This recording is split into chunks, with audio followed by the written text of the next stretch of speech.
Mulch. Today we're going to talk about fast, economical ways that you can install mulch. I shot a video on how to weed a garden, how to price that out. I'm back at the exact same site, and today what we're going to be doing is installing mulch, and I want to cover a couple of the different options. Now for me, I'm going to personally be installing this mulch. The easy way for me to install the mulch would be for me to, before I get into that, let me show you what I got to do. I got to install mulch down in this bed here and all through the side of the house, and then get it into all of these areas and tidy it up. Okay, you'll notice two things. There is no fabric down.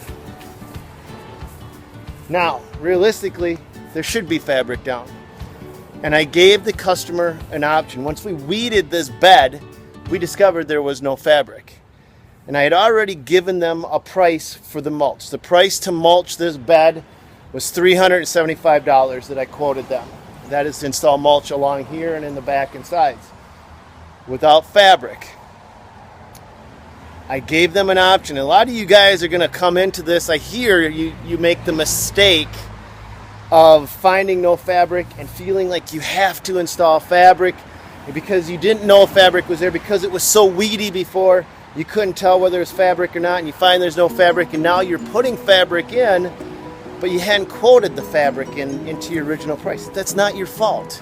That's the mistake, is taking on the fact that unknown circumstances are automatically your fault. Stop that. That's not your fault.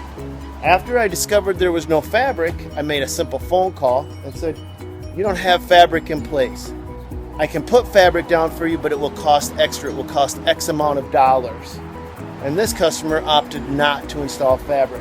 That's the first thing I want to point out to you, is don't take on extra job responsibilities on unknown circumstances. So, back to the original point now. The easy way for me to install mulch on this project is to get bags of mulch or to get bales of mulch. Bales of mulch, I love bales of mulch, but they tend to have mold issues, so we don't always use bales of mulch, okay? Bags of mulch, be fast, easy. Throw 2 bags on a shoulder, carry it up, pop it open, and I'm in and out. To cover this job would cost me at least $100 in bagged mulch. And I want to show you what I've opted to do in this case. I opted to drive my pickup truck down to the dealer and have them stick a scoop of mulch in the back of my truck. Now this isn't as easy to work with, but this cost me $23.75. So, $23 in mulch. The extra $77 is going in my pocket, and the difference is, instead of being able to carry the mulch in bags out to the site, I got to shovel it into a wheelbarrow it up right to where I got to go and dump it off. It's no brainer. It's going to take me probably just as long to do this as to carry bags of mulch and then dispose of all the bags and everything else. So let's get started on this job.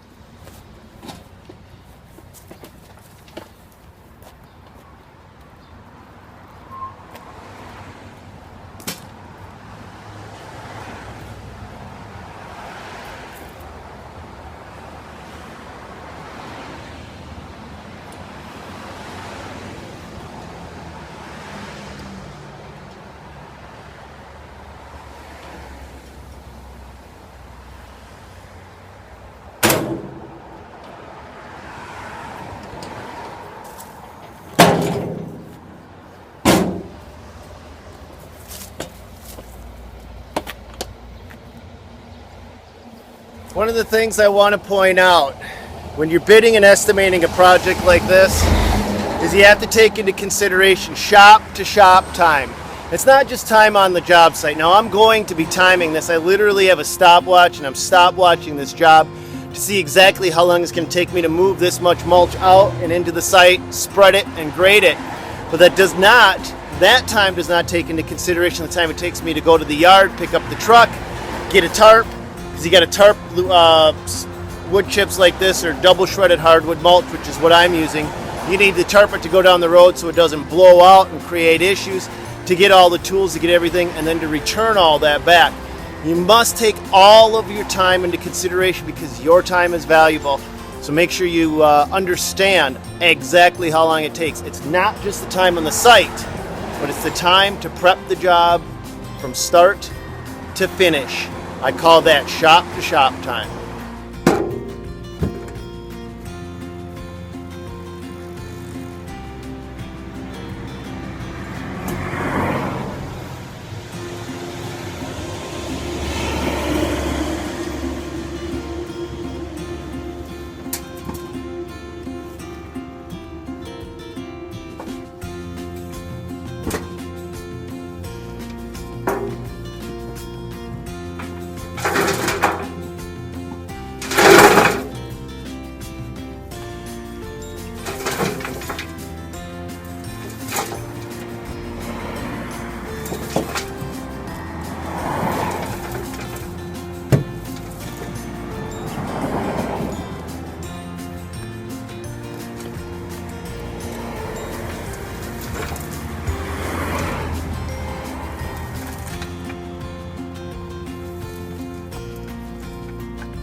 Okay, here's something that needs to be addressed real quick.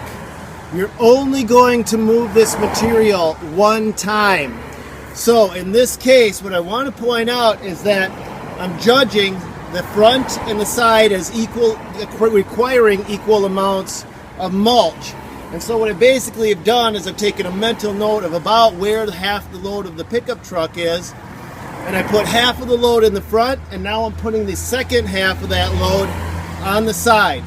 If I put too much in the front, guess what I got to do? Load it up, it back into a wheelbarrow, and wheelbarrow it around to the side. It's something you don't want to do. That's a waste of time. So any and every single job you're on, make a mental note that you will only handle the material once. A lot of guys make a mistake here, and I don't want to see you do that. It's inefficient, and it's going to cut into your bottom dollar. According to the stopwatch, we are now 33 minutes in. We have the pickup truck. All the mulch is out of it, except for one little pile, which I'm saving for touch-up spots. And also the 5 phone calls I've received while I'm trying to spread this mulch. But what you'll see is I just have it stockpiled strategically around the garden. This is important because I don't want to put one load down, spread it, put one load down, spread it. That is, to me, less efficient. Now, you may find that a better way of doing it, and it may, for you, work better to do it that way, because then you know exactly how much material you need, and you're not handling the material twice. You don't accidentally put too much in one spot and have to move it over. Over the course of 3 decades of doing stuff like this, I've kind of got a good knack to know how much goes where, and so I don't have to do that. I can just quickly move it, strategically stockpile it, and then I can just take my hands and just spread it out and get it all set up in place. And it's as simple as that. You can see I've done that throughout this entire site, and now I'm just going to start finishing it up, really. There's really nothing else to mulch. The only thing that's missing from this scenario is the fabric, which I prefer to put in place, but not everybody does, and not this particular customer. So let's start spreading this stuff. Okay, so I've hand spread all the mulch. I didn't have to move it around a second time. Pretty much worked its way out, but it may be a little difficult to see because I only spread it with my hands at this point. It's not perfectly level. And so what I'm going to do to fix that is I bring a leaf rake. Yep, not a hard rake, just a leaf rake. And sometimes when I'm doing this grading work, I'm not even going to use the tines. I'm going to flip the leaf rake upside down like this. And then it might be a little difficult for me to do one-handed, but I'm just gonna use it kind of like a drag. And that just does a nice job. If I turn it upside down, I may grab some of these, this is a double shredded hardwood, I may grab some onto it. But I'll use it either way. When I got 2 hands, I'll turn it upside down and use it. You have probably seen my other video where I lay out the formula for installing mulch. In this one, I didn't actually use that formula because it was such a small job. It's easy to look at it and go, I know about how much mulch I need, I know how much it's going to cost me, and I can quickly tell how long it's going to take. I estimated a total time of between 4 and 5 hours from start to finish to wrap this job up, and it actually took me under that. So although you can break it out on a price per square foot, you can also, as we showed you in this video, you can do your estimates based on the quantity of materials and the cost of those materials, and then how long you think it's going to take you. Both are viable ways of doing it. Sometimes the price per square foot works out and sometimes it doesn't. Other times the basing it out on a time and material basis is a fine secondary way of doing it. Either way, look for what works best for you for each scenario. When it's all said and done, basically the best way for you is whatever lands you the job and puts money in your pocket. So try it both ways. Look at your projects both ways. I want to make sure that you have all the information, all the knowledge, so that you can go into these bids competitively, but more importantly than that, profitably. That's a big thing. I love you guys. Take care. God bless, and get your butts to work.